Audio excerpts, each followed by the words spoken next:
Italian Wine Podcast. Chin Chin with Italian wine people.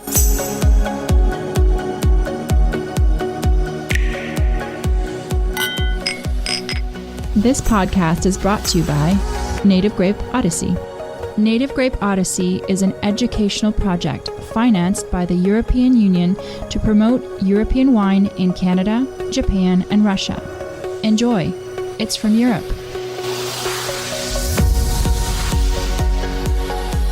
Hello, this is the Italian Wine Podcast. My name is Monty Waldin. My guest today is Bernardo Pinto. Bernardo lives in and is from Brazil, and he's the technical director of an import business called Zahil Importadora. That's it. Yeah? All right. Okay, so just tell me about your early life in Brazil. Obviously, where were you born? I was born in Belo Horizonte. Right, okay. Which is a very humid place, isn't it? Humid? No, not that much. No. We have the Fiat there, so it's quite a well-known place for Italians. Right, okay. A relatively well-known place. Whereabouts is it? Is it in the middle of the country? Southeast in Brazil, but 600 kilometers away from São Paulo or 500 from Rio. Is it on the coast then? No, it's not. It's Minas Gerais, the state. It's like general mines, so it's a mining area. Right. Mountainous. Okay, so you mine wine rather than mining stuff. Okay. Yeah, that's what I try to do. So how did you get into wine? I started working as a waiter when I was still in school, and it went wild from there. I fell in love with wine, started studying, and then traveling, and then selling wine. So was that like a holiday job in a restaurant, or something like that? Yes. Did you bail out of school early, or? Not really. No. I did the whole thing. So you did the university? Yeah, well, sort of, yes. Gastronomy university, so it's not. Oh, okay. It's not like physics. Why did you choose gastronomy? You good? Do you like cooking? I do, but I was really involved with the whole restaurant, wine, food thing. So. But why though? Where did that come from? Were your parents great cooks? Not really. No, we always sit around the table to chat and talk and live our lives in our family or in our area, maybe in Minas. They're not particularly involved with food, but we eat a lot. Right. Okay. Well, you're still quite slim. I mean, you're right. You've got a body. You could be a rugby player. Could I? Yeah. You got kind of. I'd like that. You're quite a stocky lad, but you're not like overweight at all. I should have tried it. Yeah, and you could be Father Christmas. You got a fantastic beard as well. Okay, so you got into food and wine. So what was your big break? Your first proper job in the wine industry or the food and wine industry? I started organising tastings because I knew how to organise events, food events. Why? Did you organise birthday parties and stuff? Right? Something like that. No. Just working in a restaurant, you have to learn to do whatever you need to, because it's like I don't know. You have to improvise all the time. Yeah, organise chaos. Yeah. So I started organising wine tasting events without being actually in the wine trade, and it was so interesting, and I could taste interesting things. So I started studying, and I went from there. How old were you at that time? 18, 17. How old are you now? 35. Okay. So, right, let's do the intervening 17 years in the next 5 seconds. Okay. I started working for a distributor, then I started doing WSET courses, and very quickly I was invited to move to São Paulo and sort of manage the company's portfolio, the same company, Zahil. So I've been there for 12 years now. Okay, so how does distribution work in Brazil? Is it regional, or do you have national distributors, or both? Well, it's national in theory, but it's such a huge country that it's quite localized. And since taxation is very complex in Brazil, it's getting more and more localized. Right, to simplify the paperwork. Yeah, and to avoid being too expensive. Right. Bring in wines that become too expensive. So is it a very price-sensitive market? Is that in all categories, or at the high end, or...?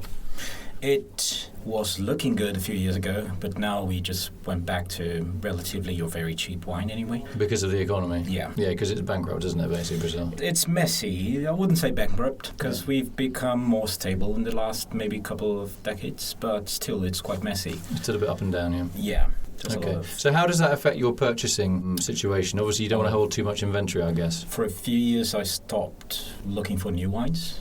So just trying to work with what I had. We eliminated some of the most expensive wines from our listings. You drank them? Pretty much. Not all of it, but a lot of it.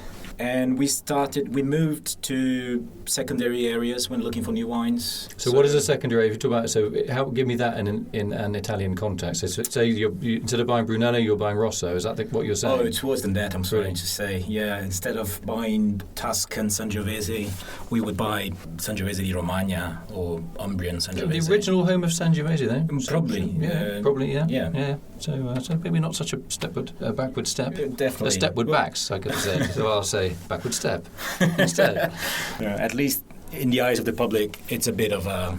So is it very label-driven then? Are the people very aware of the sort of brands and perceived value in particular? Yeah, brands in a way that you could say that areas or grape varieties are brands in Brazil, so people do recognize those names and they stick to the names they know. So commercial brands as well, but also grape names and famous areas. So what's hot at the moment? You say there are economic pressures, so that's changed the way or the style of wines that you're showing. Well, what is working really well for you at the moment, Italian wine-wise, in Brazil? So pretty much that.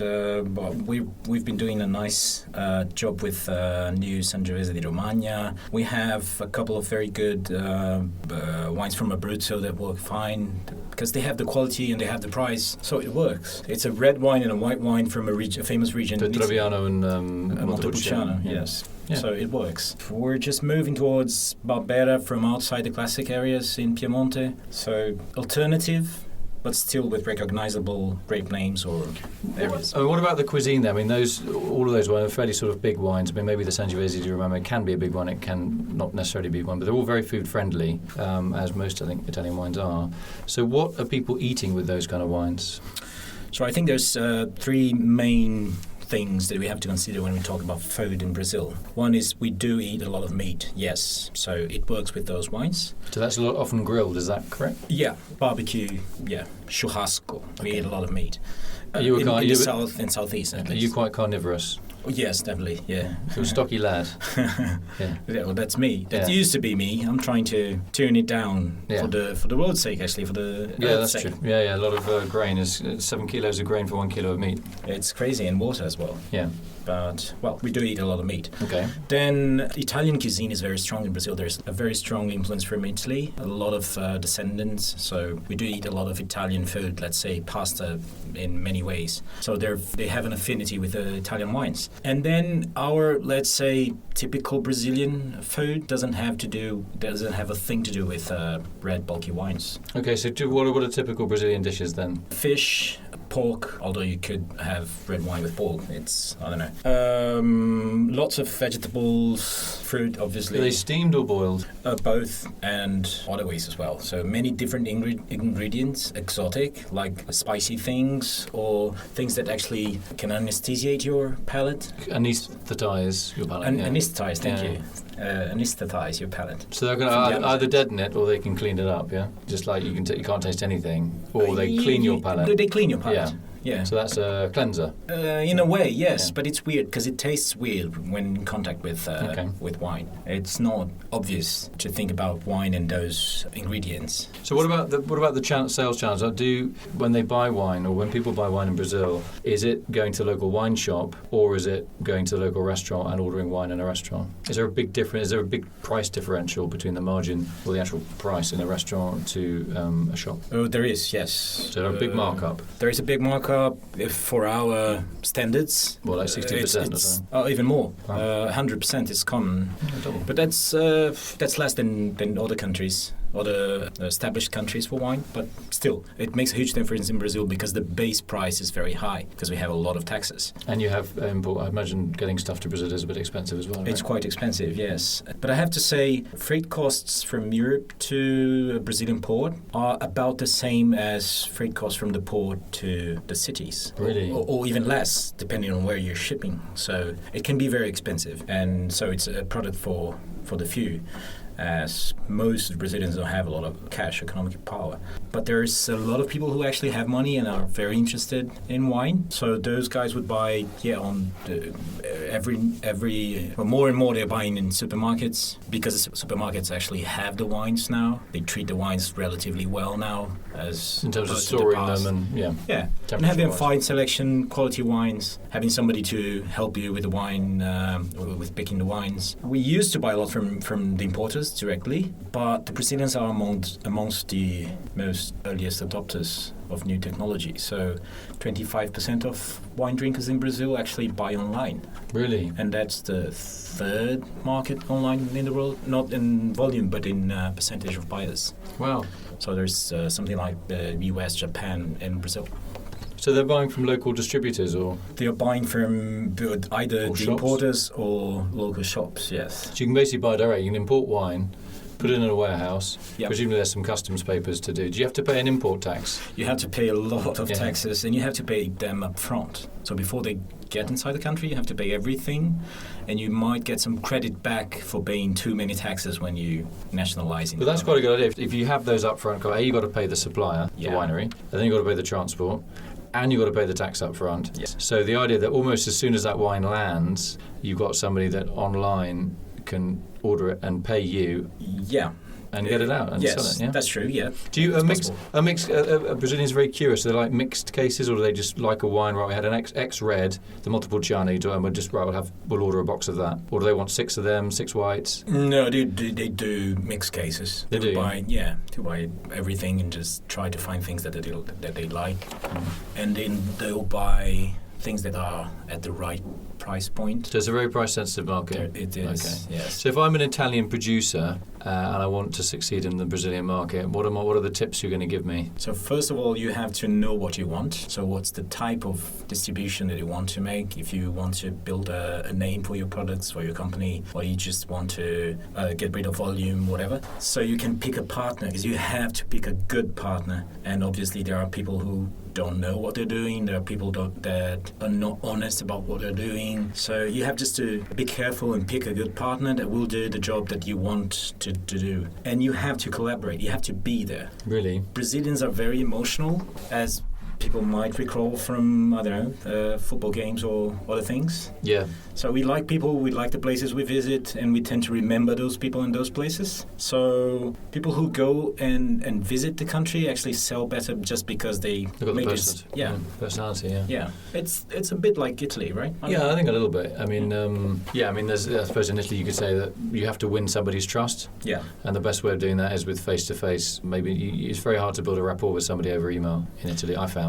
It's impossible, in fact. It's not that hard to make friends with Brazilians, but still, you have to be there. You have to be seen. Okay, so where's the market going to be in 5 years' time, all things going well, for Italian wine? Are you After the optimistic? last elections, Yeah. I have no idea. Well, Yeah. No, yes, I'm optimistic. Everything has changed for the better in the last year and a half, except for maybe the political situation. We don't know. We're unsure. We're always unsure about that in Brazil, actually, so it's not a big change. I don't know, we've been more stable in the last 2 years. People are back to wine. People who stop drinking wine every week, let's say, are back to drinking wine. I mean, is beer much cheaper there? Oh, definitely, Right, yes. so basically if you can't afford wine, you're going to go back to the beer, yeah? And don't get me started on cachaça. Right, okay. Which is a local spirit, yeah? It's distilled from sugarcane. And it can be very cheap because it's not very well regulated. Yeah, and they give you free aspins when you buy it as well, yeah? Yeah. A lot of water too. Yeah. I'd It's recommend. That's what Paul's worth. But that's for the bad quality cachaça. Yeah. There's very high quality cachaça anyway. But yes, people would drink beer and they would drink cachaça, and there's a lot of competition. They're drinking, well, cocktails are a trend in Brazil as well as in other places. So if you're in São Paulo, you'd be amazed with the quality of the cocktail bars, but that's steering people away from wine too. Except that actually sherry is very trendy amongst bartenders. So we're trying to deal with that as well. Yeah, sherry's Wine. bouncing back, isn't it? As a almost like as a brand. Not for the general public in Brazil, but for amongst that- the bartenders. yeah, the definitely. geeks, the geeks, Yes. yeah. And Okay. the wine geeks. So what I mean, the wine geeks in the trade. If you walk in and say I've got some Italian wine to sell, what are they hoping that's going to be in your salesman's suitcase? Are they looking for the Brunellos, the Barolos, or are they looking for, I don't know, out of the way native grape varieties that nobody's ever heard of? I mean, I have to tell you, the wine geeks in Brazil are at the same level as wine geeks wherever wherever in the world. So you have people who know the details about winemaking and about the vineyards and about whatever you want from The shoe size of the winemaker. really. Yeah. So the true geeks would be thrilled with orange wines, with non-sulfur wines, with new areas, I don't know, pretty much everything that's going on that's trendy elsewhere. So it does work, but on a very, very tiny scale. It's a niche, but it's there. A niche within a niche within a niche. Yeah, definitely. And then you have a lot of people who travel around the world and they go and buy wine. So you have very important clients for famous wine shops in the UK, in the US, in Italy as well. So there's people who are very, very deep into wine. So final question, when you're in Italy, what's your favourite region to visit? It could be the landscape, it could be the wine, it could be the food. I was going to say Tuscany, Mm-hmm. so I have to say Tuscany. It's my first thought. Really? Yeah. Okay, and your favourite wines in Tuscany are? Huh. He's going to say Brunello and Chianti Classico. I don't know. Brunello if it's aged, yes. Definitely Sangiovese, but yeah. Honestly, it's Tuscany because of the context. Whereas The landscape wines, as well, you mean? The landscape, the villages, the food, the people, they're very welcoming. It's a lovely place to be, and you have very good wine. But then if you ask me, the first wine that comes to mind when I think of Italy, if I want to just have whatever I want, it's definitely Nebbiolo. Right, okay. It's probably Barolo, but other Nebbiolos as well. Cool. Okay. I want to say thanks to my guest today, Bernardo Pinto. Thank you so much for having me. Yeah, no, it's been great. Don't often interview people who are from Brazil and obviously live there and breathe Brazil. And it's a massive, massive, massive country. It is. And it's been on a bit of a roller coaster recently politically. So let's hope everything sorts itself out and the wine market there gets back to a bit of stability, which will make your life easier. And we can get you back again and see how things change in the next few years. Thank you so much. Take it easy. This podcast has been brought to you by Native Grape Odyssey, discovering the true essence of high-quality wine from Europe. Find out more on nativegrapeodyssey.eu. Enjoy. It's from Europe. Follow Italian Wine Podcast on Facebook and Instagram.